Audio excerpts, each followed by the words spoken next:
হ্যাঁ, hello student, দেখো আমরা আগের ক্লাসে যে কোষ পর্দার কাজ নিয়ে পড়ছিলাম। আমরা কোষ পর্দার কাজের আরও কয়েকটা বিষয় রয়েছে, সেগুলো জেনে নিয়ে আমরা কোষ পর্দা আজকে কমপ্লিট করে ফেলবো। দেখে নাও তাহলে কোষ পর্দার আরও একটা কাজ আমরা আলোচনা করছি। আমার হেডিং করা আছে, তোমরা দেখতে পাচ্ছ। এটাকে বলা হয় এন্ডোসাইটোসিস।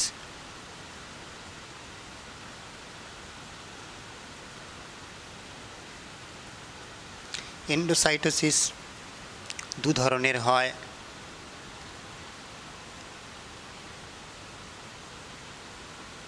সাইটোসিস এবং পিনোসাইটোসিস।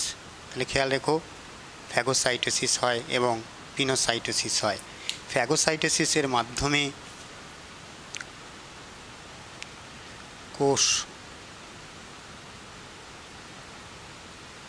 কঠিন বস্তু গ্রহণ করে।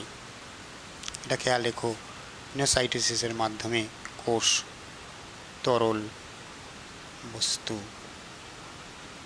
গ্রহণ করে। ফ্যাগোসাইটোসিসের সময় কোষ যেটা তৈরি করে সেটা হচ্ছে ফ্যাগোজোম।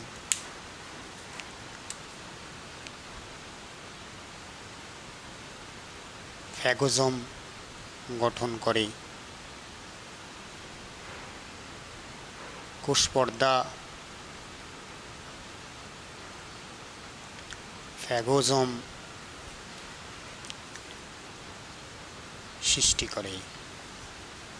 কোষ পর্দা ফ্যাগোজোম সৃষ্টি করে কঠিন বস্তু গ্রহণ করে। আর কোষ পর্দা পিনোজোম সৃষ্টি করে তরল বস্তু গ্রহণ করে। তাহলে দুটো তোমরা এখান থেকে পড়ো, ফ্যাগোজোম এবং পিনোজোম শব্দটা। তাহলে ফ্যাগোসাইটোসিস এবং পিনোসাইটোসিস আমরা জেনারেল অর্থ বুঝে ফেললাম। এন্ডোসাইটোসিস কাকে বলে? যে পদ্ধতিতে কোষের মধ্যে গৃহীত হয় কোনো খাবার, তাকে এন্ডোসাইটোসিস বলে। তার মধ্যে দুটো ভাগ, একটা ফ্যাগোসাইটোসিস এবং একটা পিনোসাইটোসিস। ফ্যাগোসাইটোসিসের মাধ্যমে কঠিন বস্তু গ্রহণ করে। Phagocytosis as important in our body because some phagocytic cell present in our body, they can engulf bacteria more like others pathogen and protect our body from the pathogens or from the outer environment pathogenic world. অর্থাৎ আমরা যে পরিবেশের মধ্যে বেঁচে আছি সেটা কিন্তু মনে রাখতে হবে প্যাথোজেনিক এনভায়রনমেন্ট। সেই প্যাথোজেনিক এনভায়রনমেন্টের মধ্যে আমাদের বডি ডিফেন্স দিচ্ছে ফ্যাগোসাইটোসিস, কিছু ফ্যাগোসাইটিক সেল। দেখো, কিছু ফ্যাগোসাইটিক সেল আমাদের বডিতে উপকার সাধন করে। কারা? ফ্যাগোসাইটিক সেল কিছু নাম দেখে নাও। দেখো, আমাদের ব্লাডের মধ্যে আছে কিছু। ব্লাড আমাদের কানেকটিভ টিস্যুতেও আমরা এটা পাবো, বিভিন্ন কানেকটিভ টিস্যুতে পাবো। কানেকটিভ টিস্যুর মধ্যেও আছে এবং দেহের সর্বত্রেই কিন্তু ফ্যাগোসাইটিক সেল পাওয়া যায়। আমরা ব্লাড না লিখে ফ্যাগোসাইটিক সেল সব জায়গায় পাওয়া যায়। আমরা সেটা দেখে নেই কয়েকটা ফ্যাগোসাইটিক সেলের নাম। যেমন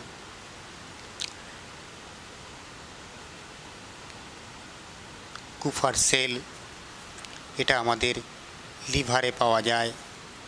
যেমন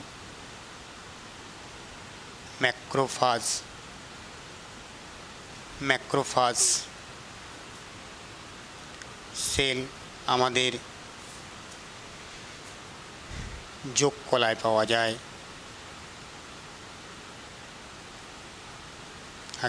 তারপরে মাইক্রোগ্লিয়া সেল, এটা আমাদের ব্রেনে পাওয়া যায়। এবং আমাদের রক্তের মধ্যে যে নিউট্রোফিল আছে তারাও কিন্তু করে, জীবাণু ধ্বংস করে। তারপরে আমাদের মনোসাইট রক্তের মধ্যে যেটা আছে সেটাও কিন্তু ফ্যাগোসাইটিক সেল। এছাড়াও আমাদের ইওসিনোফিল ও ফ্যাগোসাইটোসিস করাতে সক্ষম।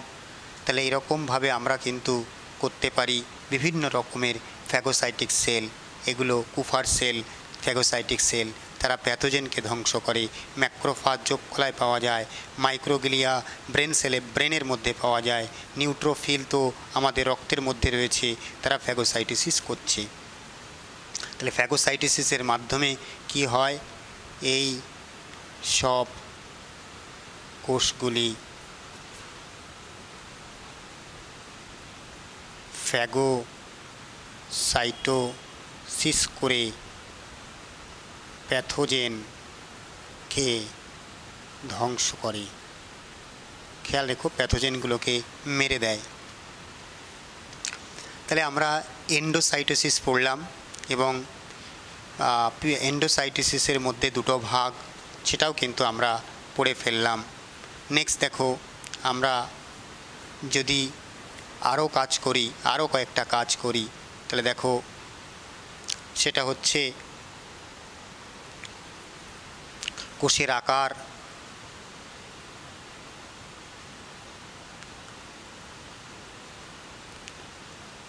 কোষের আকার প্রদান, অর্থাৎ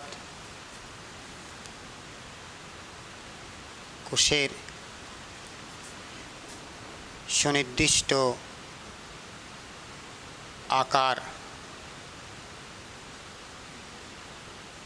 গঠনের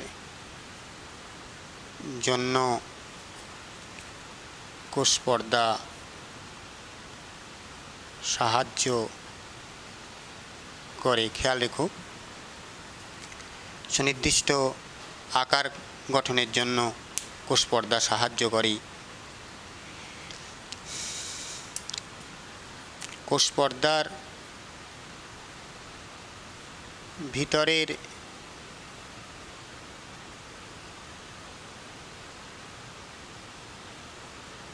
ভিতরের তলের সাইটোপ্লাজমিক প্রোটিন,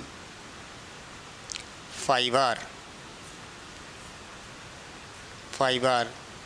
এই কাজে ও হেল্প করে। তাহলে দেখো, আমরা জানি বিভিন্ন কোষ বিভিন্ন রকমের হয়, যেমন হিউম্যান আরবিসি এর আকার দ্বি-অবতল। তাহলে এটা দ্বি-অবতল সৃষ্টি করার জন্য কোষপর্দার ভূমিকা রয়েছে। তাহলে এই চারটে কাজ পড়ো তোমরা। তাহলে আমরা প্রথম কাজের মধ্যে যেটা পড়েছিলাম পরিবহন, দ্বিতীয় কাজ পড়েছিলাম আমরা সিগন্যাল ট্রান্সডাকশান, এবং আমরা এন্ডোসাইটোসিস, তার মধ্যে ফ্যাগোসাইটোসিস এবং পিনোসাইটোসিস পড়লাম। কিছু ফ্যাগোসাইটিক সেলের কথা পড়লাম এবং কোষের আকার প্রদান কথা পড়লাম। দেখো, এরপরে আমরা কোষপর্দার কিছু বিশেষ গঠন নিয়ে একটু আলোচনা করব। কোষপর্দার বিশেষ গঠন নিয়ে দেখো, কোষপর্দার বিশেষ গঠন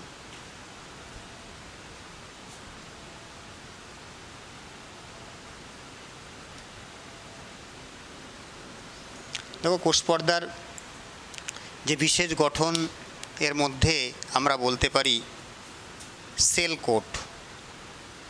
এটা তোমরা পড়বে। সেল কোট অ্যাকচুয়ালি কি, ধরে নাও এটা একটা সেল, এটা একটা কোষ পর্দা, কোষের পর্দা, এটা কোষ পর্দা। এই কোষ পর্দার উপর দিয়ে কার্বোহাইড্রেট মলিকুল এরম একটা লেয়ার তৈরি করে দিয়েছে। সব কোষে দেখা যাবে না, কিছু কিছু কোষে আমরা এরম দেখতে পাই। খেয়াল করবে, এই যে লেয়ারটা হয়েছে, এটা আমরা বলবো কার্বোহাইড্রেটের স্তর। এই কার্বোহাইড্রেটের যে স্তর কোষপর্দার উপরে জমেছে, এটাকে বলা হয় সেল কোট। তাহলে খেয়াল করো সেল কোট কাকে বলে। কোষপর্দার উপরে যে কার্বোহাইড্রেটের অতিরিক্ত লেয়ার দেখা যায় তাকে আমরা সেল কোট বলি।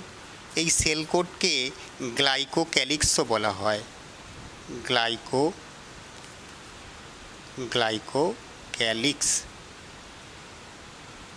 গ্লাইকোক্যালিক্স বলা হয়। তাহলে খেয়াল রেখো সেল কোটকে আমরা গ্লাইকোক্যালিক্স বলি। তাহলে কোষপর্দার একটা অতিরিক্ত গঠন আমরা পড়লাম। এটা কোন কোষে দেখা যায়, যেমন গবলেট সেল, গবলেট কোষে